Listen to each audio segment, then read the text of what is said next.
Selamat siang adik-adik, apa kabar semuanya? Oh baik, puji Tuhan. Hari ini kita mau memulai ibadah kita. Cici undang semua untuk bangkit berdiri. Kita mau mengangkat pujian. Bapa Engkau sungguh baik, dengan sikap yang sungguh-sungguh.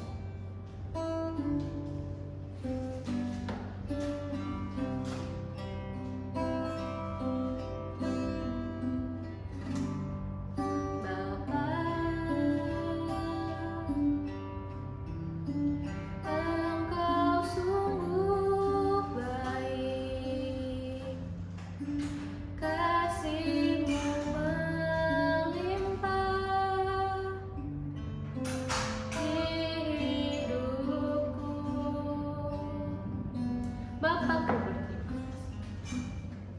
Bapa,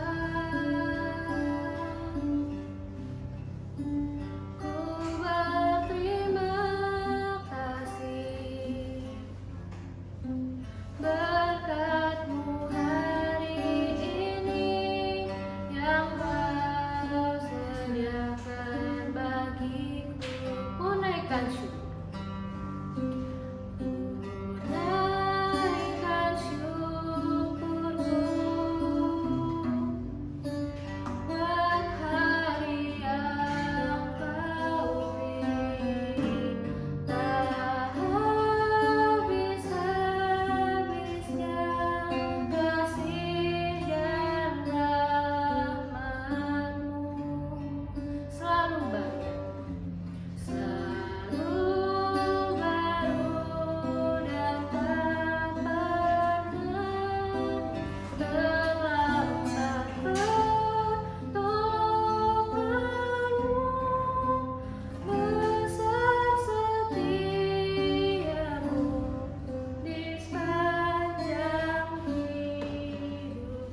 Bapa Engkau sungguh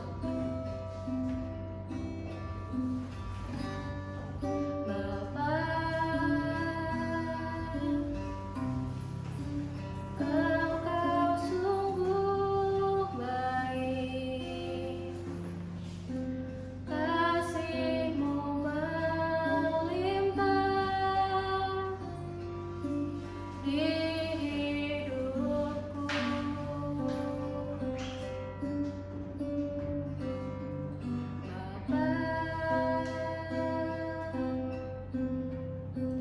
Ku berterima kasih. Berkat-Mu hari ini yang Kau sediakan bagiku. Ku naikkan syukur. Ku naikkan syukurku buat hari yang Kau beri. Tak habis-habisnya kasih dan rahmat-Mu. Selalu baru dan selalu baru dan tak pernah terlambat pertolongan-Mu. Besar setiamu di sepanjang hidup. Lipat tangannya dan tutup matanya, kita mau berdoa. Tuhan Yesus, terima kasih untuk kasih Tuhan, sehingga kami sekali lagi diberikan kesempatan untuk boleh beribadah kepada Tuhan. Tuhan, ampuni dosa kami, supaya puji-pujian kami, persembahan kami boleh layak di hadapan Tuhan. Hanya di dalam nama Tuhan Yesus kami berdoa. Amin. Cici mau sapa sekali lagi, selamat siang semuanya. Puji Tuhan ya, hari ini kita bisa beribadah bersama-sama. Walaupun kita tidak bisa datang ke gereja, tapi kita masih bisa beribadah di rumah. Nah, Cici ajak semuanya untuk boleh memuji nama Tuhan dengan muka yang senang, dengan hati yang bersuka. Karena hari ini kita diberikan kesempatan oleh Tuhan untuk beribadah kepada Tuhan. Kita mau angkat pujian. Hari ini harinya Tuhan. Bersuka di dalam Tuhan. Hari ini hari yang telah dijadikan Tuhan. Hari ini hari yang telah dijadikan Tuhan. Mari kita bersuka.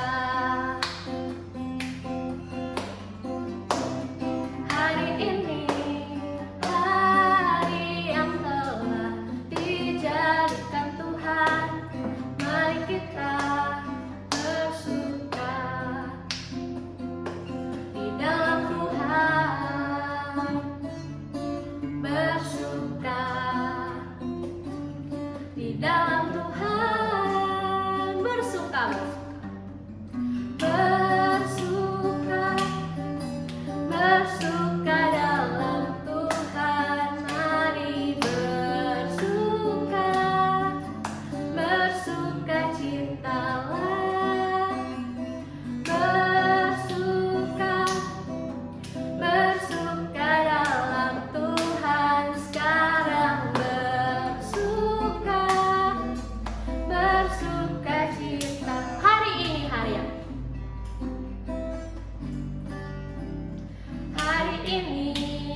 hari yang telah dijadikan Tuhan. Mari kita bersuka. Hari ini hari yang telah dijadikan Tuhan. Mari kita bersuka di dalam Tuhan. Bersuka di dalam Tuhan. Bersuka, bersuka, bersuka, bersuka dalam Tuhan. Mari bersuka, bersuka citalah. Bersuka, bersuka dalam Tuhan. Sekarang bersuka, bersuka cita. Bersuka, bersuka, bersuka, bersuka dalam Tuhan. Mari bersuka, bersuka citalah. Bersuka, bersuka dalam Tuhan. Sekarang bersuka, bersuka citalah. Nah, adik-adik, kita sudah 2 bulan lebih di rumah doang. Kalian ngapain aja sih di rumah? Pasti bosen ya kita di rumah doang. Nah, Cici mau ingetin ke kalian bahwa kita, walaupun kita di rumah doang, kita harus menjaga hubungan kita dengan Tuhan. Wah, gimana caranya, Ci? Dengan caranya kita berdoa setiap hari. Berdoa itu artinya berbicara kepada Tuhan. Lalu kita membaca firman Tuhan setiap hari, kita mendengar firman Tuhan. Mari kita mau mengangkat pujian, baca kitab suci, doa tiap hari supaya kita bertumbuh. Baca kitab suci, doa tiap hari, doa tiap hari, doa tiap hari. Baca kitab suci, doa tiap hari. Saya mau tumbuh, saya mau tumbuh, saya mau tumbuh. Glory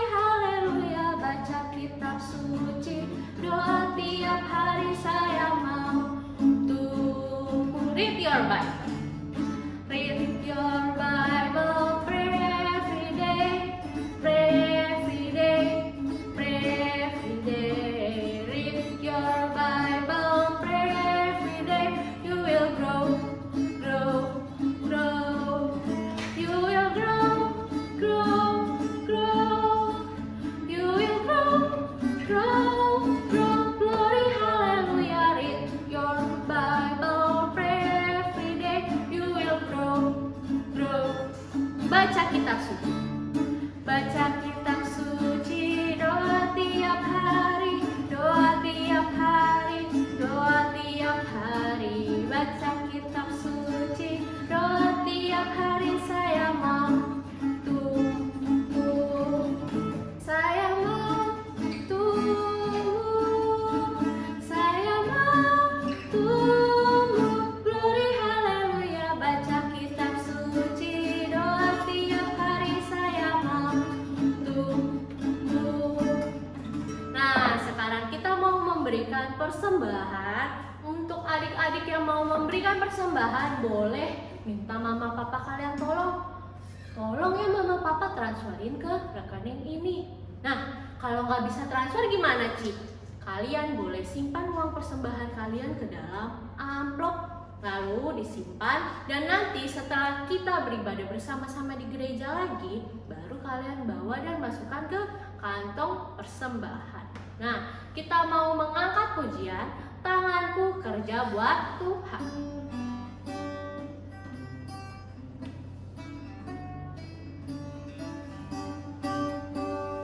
Tanganku kerja buat Tuhan, mulutku puji namanya, kakiku berjalan cari jiwa, upahku besar di surga. Tanganku kerja buat Tuhan, mulutku puji namanya, kakiku berjalan cari jiwa, upahku besar di surga. Sekarang Cici mau memberikan pengumuman, adik-adik buka telinganya, dengarkan baik-baik. Jangan lupa ya adik-adik, setiap hari Kamis jam 6:30 malam kita ada persekutuan anak. Tapi persekutuan anaknya tidak di gereja. Persekutuan anaknya nanti akan dikirimkan videonya oleh Cici Kokoh ke adik-adik lewat grup sekolah minggu GKI Ampere. Jadi adik-adik jangan lupa kalau kita ada persekutuan anak. Lalu adik-adik, sekarang ini kan kita tidak boleh keluar rumah ya. Nah, adik-adik juga harus ingat terus, jaga kebersihan, rajin-rajin cuci tangan, kalau mau keluar pakai masker, dan makan makanan yang sehat. Nah, kita mau mendengarkan firman Tuhan, semuanya dengan sikap dan sungguh-sungguh. Kita mau mengangkat pujian, Roh Kudus yang manis, ku buka hatiku untuk firman.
Tuhan Yesus, terima kasih kami sudah memuji nama Tuhan. Roh Kudus, pimpin kami supaya kami dapat mendengarkan firman Tuhan dengan baik. Buat kami boleh mengerti serta melakukannya. Hanya di dalam nama Tuhan Yesus kami berdoa. Amin. Selamat siang adik-adik. Mari kita lipat tangan, tutup mata, kita berdoa sekali lagi sebelum kita mendengarkan firman Tuhan pada hari ini. Mari kita berdoa. Tuhan Bapa kami di surga, kami bersyukur kalau Tuhan memberikan kesempatan kembali bagi kami pada hari ini. Kami bersyukur untuk Tuhan Yesus yang mati di atas kayu salib. Kami bersyukur untuk Tuhan Yesus yang bangkit dan telah naik ke surga menjadi Raja kami yang sampai hari ini. Dan sebentar kami ingin mendengarkan firman-Mu, biar Tuhan yang boleh pimpin kami, untuk kami boleh belajar kembali pekerjaan Roh Kudus di dalam melanjutkan misi Yesus bagi murid-muridnya. Di dalam nama Tuhan Yesus kami berdoa dan kami bersyukur. Amin. Mari kita membuka kitab Kisah Para Rasul pasalnya yang ketiga. Kisah Para Rasul pasal yang ketiga, kita akan melihat ayat yang pertama sampai dengan ayat yang ke-10.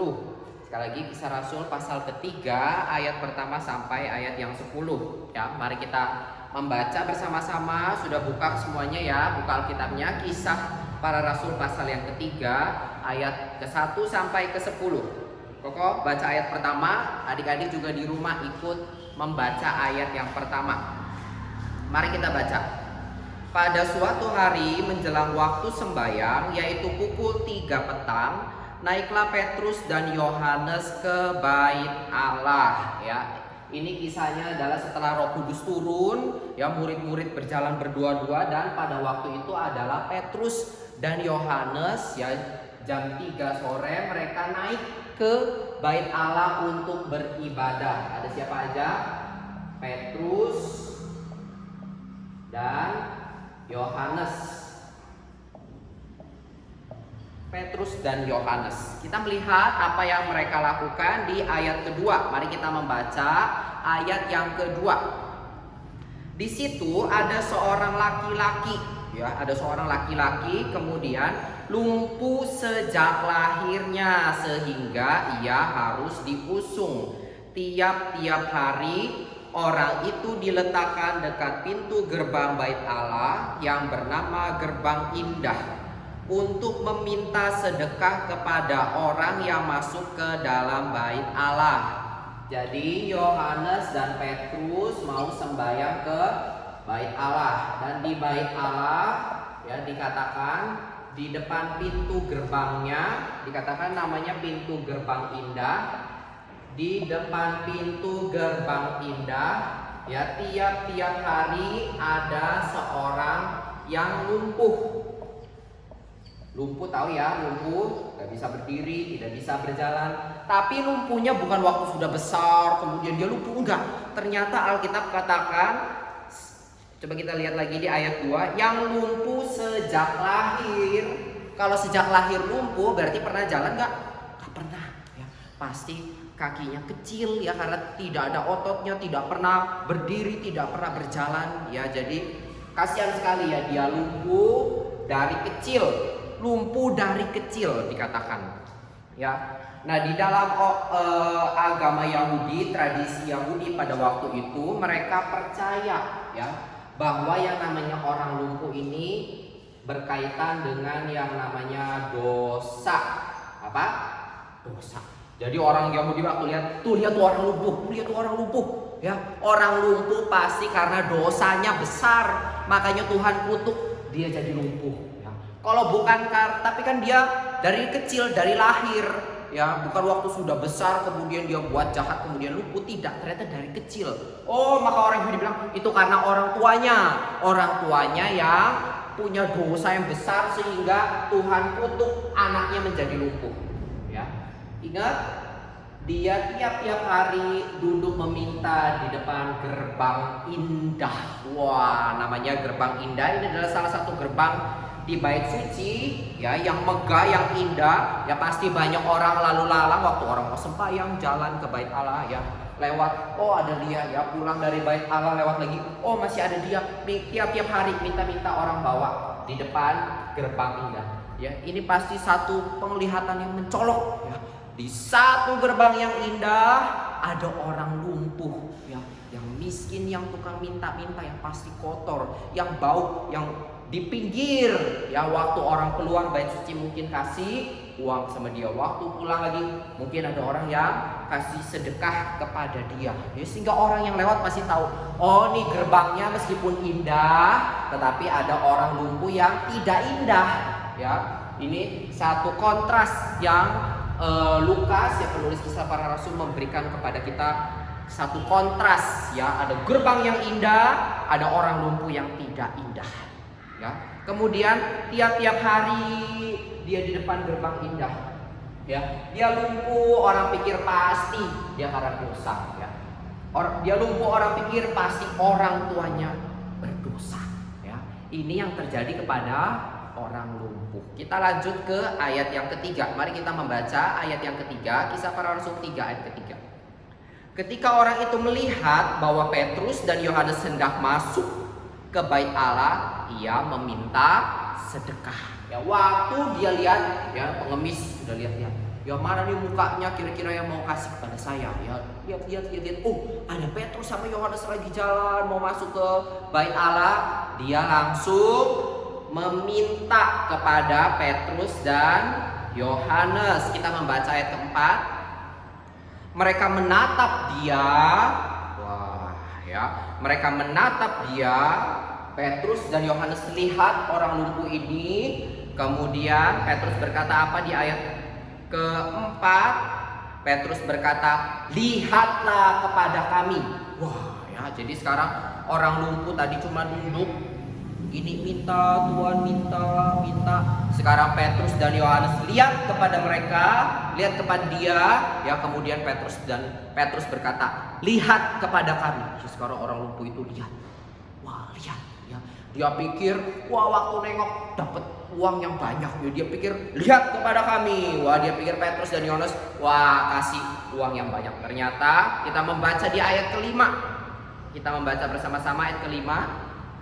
Lalu orang itu menatap mereka dengan harapan akan mendapat sesuatu dari mereka. Jadi, ya, harap dapat apa nih yang banyak, ya. Saya sudah capek, ya, mengemis.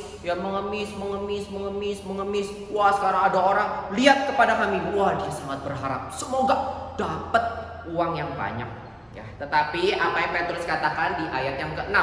Mari kita membaca ayat yang ke-6. Tetapi Petrus berkata, ya, Petrus yang ngomong. Petrus berkata apa?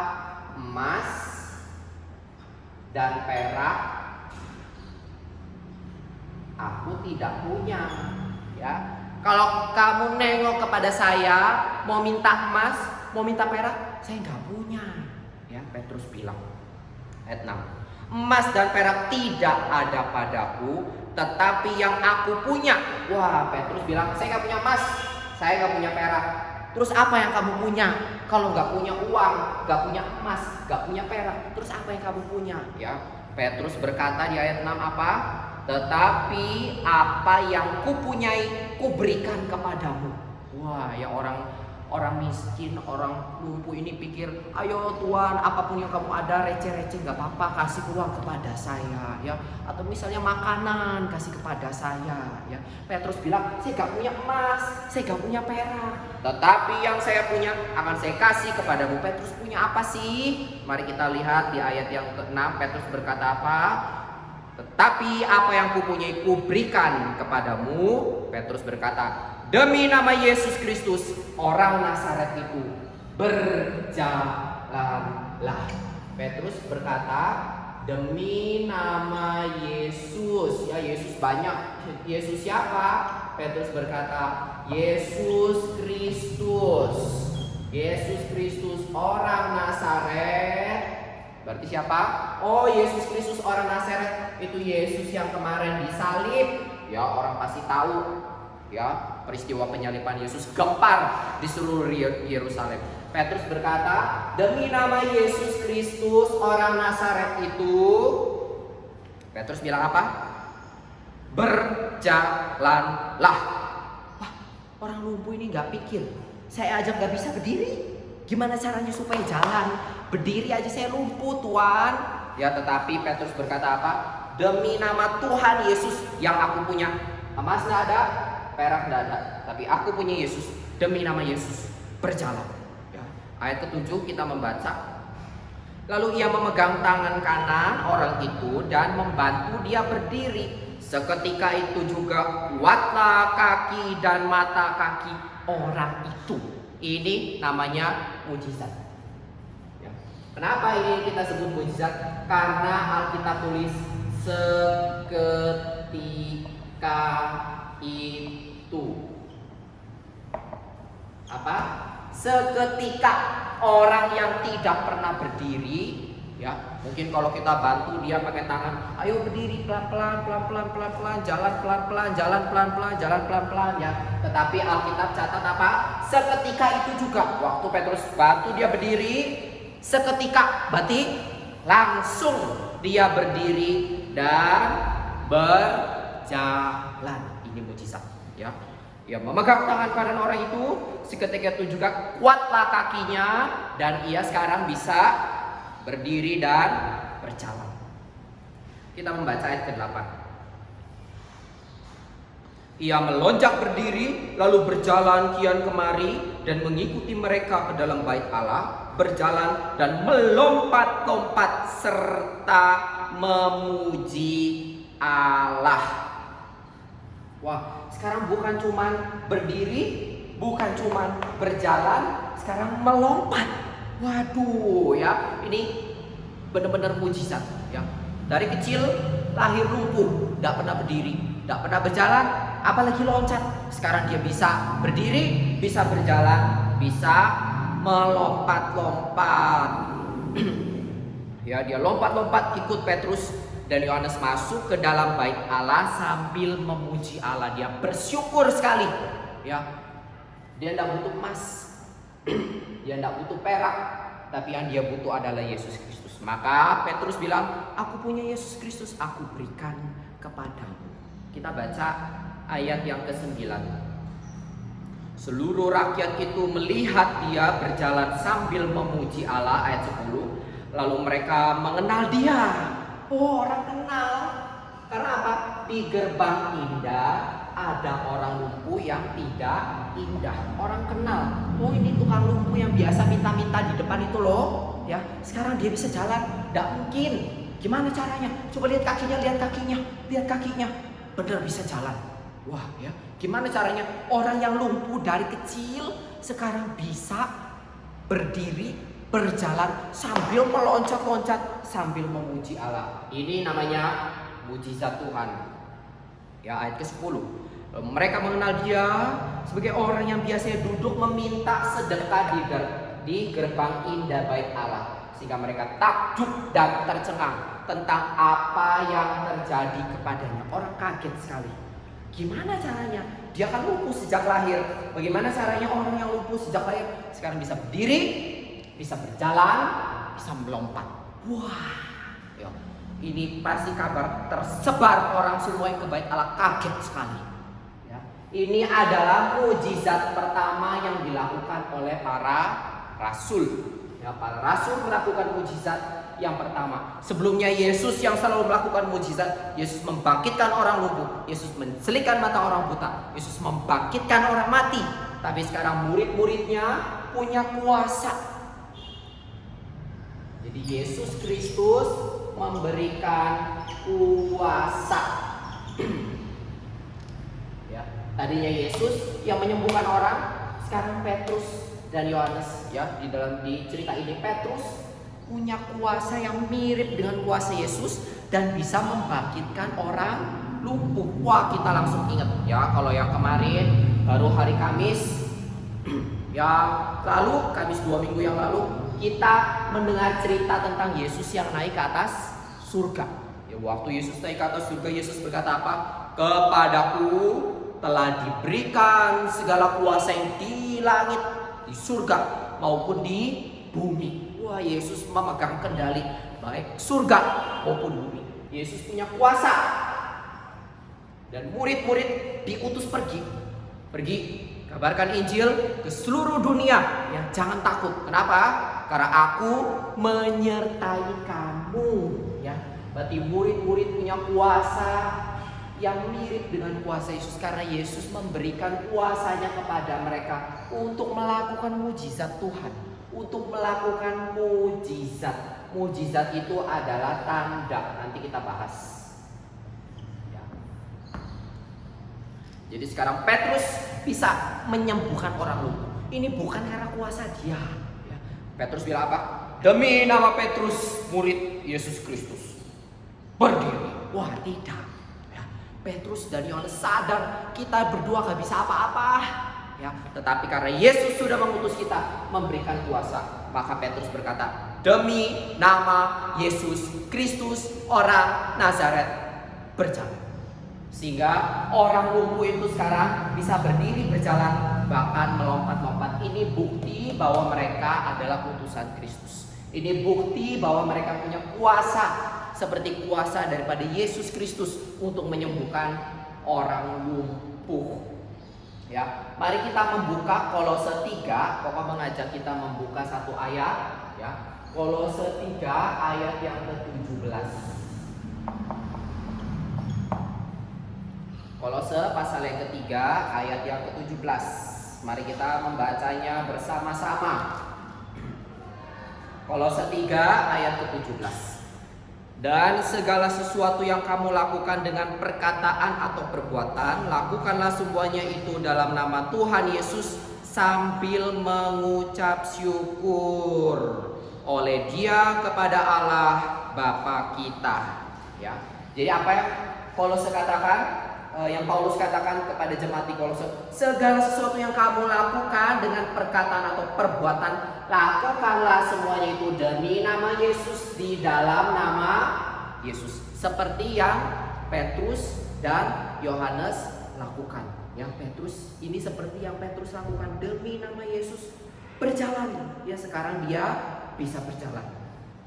Pekerjaan para murid bukan untuk memamerkan mujizat. Oh, kita bisa bangkitin orang yang lumpuh. Oh, kita bisa bikin orang yang buta celik. Bukan. Ya, pekerjaan utama mereka bukan menjadi pameran mujizat. Ya, seperti bikin pameran. Ayo lihat-lihat nih, ya kita bisa lakukan mujizat A, mujizat B. Bukan. Ya, bukan itu. Tetapi apa yang Yesus kerjakan, apa yang murid-murid kerjakan adalah demi nama Yesus, untuk memuliakan Yesus Kristus. Seperti yang Kolose katakan, apapun yang kamu katakan, apapun yang kamu perbuat, lakukanlah demi nama Yesus, di dalam nama Yesus. Ini menjadi ayat hafalan untuk kelas besar. Ya, Kolose 3 ayat 17. Demi nama Yesus, bukan demi nama Petrus, bukan demi nama Yohanes, tapi demi nama Yesus. Berjalan, berdiri, melompat. Wah, ya. Murid-murid mengagungkan segala kemuliaan kembali kepada Tuhan, bukan kepada diri, bukan supaya saya. Ya. Kolose mengatakan di dalam kitab Kolose, Paulus mengajar kepada kita apa? Apapun yang kamu perbuat, apapun yang kamu katakan, lakukanlah demi nama Yesus. Lakukanlah di dalam nama Tuhan Yesus. Ya, apapun yang kamu kerjakan, kamu belajar buat apa? Oh, supaya orang lihat saya pintar, ya, supaya nama saya dipajang. Bukan, kamu belajar sebagai murid yang baik demi nama Yesus. Ya, untuk apa kamu latihan musik? Oh, biar saya dilihat semua orang kalau saya jago. Bukan, ya, kita berlatih mengembangkan talenta kita, semua demi nama Yesus. Ya, kalau orang puji kita, ya sudah, ya. Bukan berarti kita melakukan supaya orang puji kita, bukan, tapi kita lakukan mengerjakan yang Tuhan berikan kepada kita, mengembangkan talenta yang Tuhan berikan. Waktu kita tampil untuk bermain musik, atau kamu kur, atau kamu nyanyi, lakukanlah itu semua demi nama Yesus, bukan supaya orang melihat kamu. Yohanes Pembaptis mengeluarkan satu kalimat waktu melihat Yesus, biarlah aku semakin kecil biarlah aku terus berkurang, tetapi Yesus semakin besar, tetapi Yesus semakin bertambah. Wah, ini yang harus kita belajar. Murid-murid pun demikian. Petrus, biarlah aku semakin kecil, saya hina, saya rasul yang hina, saya pernah mengkhianati Yesus, saya murid yang kabur waktu Yesus ditangkap, saya rasul yang tidak layak, tetapi Yesus memanggil saya sadar diri saya adalah rasul yang hina. Biarlah saya semakin kecil, tetapi apapun yang saya katakan, apapun yang saya perbuat, biarlah itu untuk kemuliaan Yesus Kristus. Ini yang Petrus ajarkan kepada kita, ya. Di dalam hidup kita, ya, kalau kita mau mencari nama, mau mencari ketenaran, mau mencari apapun, waktu kita dapat, kita tidak akan mendapat sukacita yang sejati. Tetapi Petrus katakan, waktu aku semakin kecil, Yesus semakin besar. Inilah sukacita yang sejati. Sukacita sejati orang Kristen adalah ketika kita semakin kecil, tetapi Kristus semakin besar. Kita semakin kecil, tapi Yesus semakin besar. Ya, biarlah hidup kita boleh memuliakan nama Tuhan. Apapun yang adik-adik kerjakan, biarlah semuanya untuk kemuliaan nama Tuhan, menjadi kesaksian bagi nama Tuhan, membawa orang-orang datang kepada Yesus Kristus. Bukan supaya saya terhormat, supaya saya tenar, supaya saya dihormati orang. Bukan supaya saya ditepuk tangan orang. Gak penting, ya. Apapun yang kita kerjakan, lakukanlah itu untuk Tuhan. Waktu orang tepuk tangan sebagai apresiasi, kita terima. Tapi bukan itu yang kita cari, ya. Sehingga waktu orang gak tepuk tangan, kita pun jadi sakit hati. Kok orang gak tepuk tanganin saya, ya? Nah, ini masalah, ya. Tetapi orang Kristen, Alkitab mengajar kita, sukacita kita yang sejati, kepuasan di dalam diri kita yang sejati adalah waktu kita semakin kecil, tetapi Yesus semakin besar. Biarlah ini menjadi doa di dalam kehidupan kita. Kita semakin kecil dan Yesus semakin besar. Ingat, mujizat adalah tanda. Tanda bahwa apa? Kerajaan Allah akan datang. Ini tanda. Jangan kita berhenti kepada mujizat. Seru-seru, liatin orang bisa berdiri, liatin orang bisa melihat, liatin orang diusir setan. Gak penting, itu hanya tanda. Tetapi yang penting, kalau tanda, berarti yang apa yang menandakan itu. Misalkan ada tanda, ya, dilarang masuk. Tandanya itu penting untuk kita lihat, oh dilarang masuk. Tapi bukan itu yang penting sebenarnya. Pentingnya apa? Peringatan di belakang itu. Oh ternyata di belakang ada apa? Kenapa saya nggak boleh masuk? Nah itu yang penting. Kita harus tahu apa yang ada di balik tanda. Mujizat adalah tanda. Apa yang ada di baliknya? Bahwa kerajaan Allah akan datang. Apa yang Yesus katakan waktu kerajaan Allah akan datang? Bertobatlah. Ya, waktu kita melihat mujizat, melihat tanda-tanda, kita harus bertobat. Ya, melihat kuasa yang besar, kita harus bertobat. Biarlah saya semakin hari semakin kecil, tetapi Yesus semakin hari semakin besar di dalam hidup saya. Sehingga diri kita menyangkal diri hari demi hari, dan hidup kita boleh memuliakan Yesus Kristus. Mari kita bersatu di dalam doa. Tuhan Bapa kami di surga, kami bersyukur pada hari ini kalau Tuhan memberikan kami kesempatan untuk beribadah. Biarlah kami belajar pada hari ini bahwa Yesus sudah memberikan kuasa kepada murid-murid, dan kuasa itu pun ada bersama-sama dengan kami sampai pada hari ini. Kami melihat Roh yang Kudus yang menyertai murid juga menyertai kami sampai pada hari ini. Kami belajar ya Tuhan bahwa apapun yang kami kerjakan, apapun yang kami perbuat, biarlah itu semua demi nama Tuhan Yesus.